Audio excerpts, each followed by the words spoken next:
ক্যালেন্ডারের পাতায় কিংবা মোবাইল স্ক্রিনে হয়তো অদ্ভুত এই কাঠামো অনেকেই দেখেছেন। স্টোনহেঞ্জ রহস্য পৃথিবীর সভ্যতার এক ঐতিহাসিক সাক্ষী। হাজার বছরের ইতিহাসের রহস্য বুকে নিয়ে ঠাই দাঁড়িয়ে আছে ঊর্ধ্বমুখী হয়ে, যেন আকাশের সাথে মিতালি গড়েছে এই স্থাপনাটি, যার ভাষা আজও মানুষের কাছে দুর্বোধ্য। নাছোড়বান্দা মানুষও পিছু ছাড়ছে না স্টোনহেঞ্জের। অনেক গবেষণায় অনেক রহস্যের উদ্ঘাটন হলেও কুল কিনারা হবে কিনা তার কোন নিশ্চয়তা নেই। হাজার প্রশ্নের উত্তর বুকে নিয়ে কালের স্রোতে গা ভাসিয়েছে ঐতিহাসিক স্টোনহেঞ্জ। ধারণা করা হয় স্টোনহেঞ্জ নব্য প্রস্তর যুগে নির্মিত হয়েছিল। কে নির্মাণ করেছিল স্টোনহেঞ্জ, কেনই বা নির্মাণ করেছিল, তার সঠিক কোন তথ্য এ পর্যন্ত পাওয়া যায়নি। যা পাওয়া গেছে সবই বিজ্ঞানের গবেষণালব্ধ জ্ঞান আর অনুমান। ইংল্যান্ডের আধুনিক শহর এইমসবারি ও সলসবারি এর মাঝখানে এই স্থাপনাটি অবস্থিত।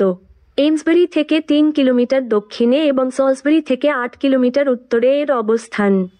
বিজ্ঞানের দাবি অনুযায়ী গত 10,000 বছর ধরে স্টোনহেঞ্জ বিবর্তিত হয়ে আসছে। বর্তমানে স্থাপনার যে অংশটি আমরা দেখি তা আনুমানিক 4 বা 5,000 বছর আগে নির্মিত হয়েছিল। তবে মূল কাঠামোটি বর্তমান স্টোনহেঞ্জ কাঠামোর প্রায় 15 গুণ বড় ছিল। কে নির্মাণ করেছিলেন স্টোনহেঞ্জ, কিংবা কারা নির্মাণ করেছিলেন স্টোনহেঞ্জ? এই দুটো প্রশ্ন নিয়ে রয়েছে অনেক রহস্যের বেড়াজাল। শত শত পৌরাণিক কাহিনী ও কিংবদন্তিও রয়েছে। গ্রিক, আটলান্টিয়ান, ডেন, রোমান, সেক্সন, মিশরীয়, ফিনিশিয়ান, কেল্ট, এমনকি কেউ কেউ বিশ্বাস করেন এলিয়েনের কথাও। আসলে এর সঠিক কোন উত্তর নেই। শতাব্দীর পর শতাব্দী গবেষণার পর গবেষণা আর কিছু মানুষের ধারণায় বদ্ধমূল হয়েছে এগুলো ড্রুইডদের বানানো। কে এই ড্রুইড? ড্রুইড হল প্রাচীন কেল্টিক জাতির একজন ধর্মযাজক। এক শ্রেণীর গবেষকরা মনে করেন এই ধর্মযাজক বিভিন্ন উৎসর্গমূলক ধর্মীয় আচার অনুষ্ঠান পালনের জন্য এই স্থাপনাটি নির্মাণ করেছিলেন। প্রথমে জন অব্রে এবং পরে উইলিয়াম স্টকলি এই দুই প্রত্নতাত্ত্বিক স্টোনহেঞ্জ নিয়ে গবেষণা করেন। উইলিয়াম স্টকলির গবেষণা ও প্রচারণায় ড্রয়েডরা বিশ্বজুড়ে স্টোনহেঞ্জের প্রস্তুতকারক জন্য খ্যাতি পেয়েছে। গবেষণা করতে করতে তিনি কেল্টিকদের সাথে এভাবেই মিশে গিয়েছিলেন, তিনি নিজেও শেষ পর্যন্ত এই ধারণা থেকে বের হতে পারেননি। তবে বেশিদিন টেকেনি উইলিয়ামের মতবাদ বা গবেষণার মূল্যায়ন। আধুনিক রেডিও কার্বন ডেটিং প্রযুক্তির মাধ্যমে বিজ্ঞানীরা আবিষ্কার করেন কেল্টিকরা এই অঞ্চলে আসার 1000 বছর আগেই নির্মিত হয়েছিল স্টোনহেঞ্জ। পরে তারা আসার পর এই স্থাপনাটিকে উপাসনা এবং উৎসর্গের কাজে ব্যবহার করত শুধুমাত্র।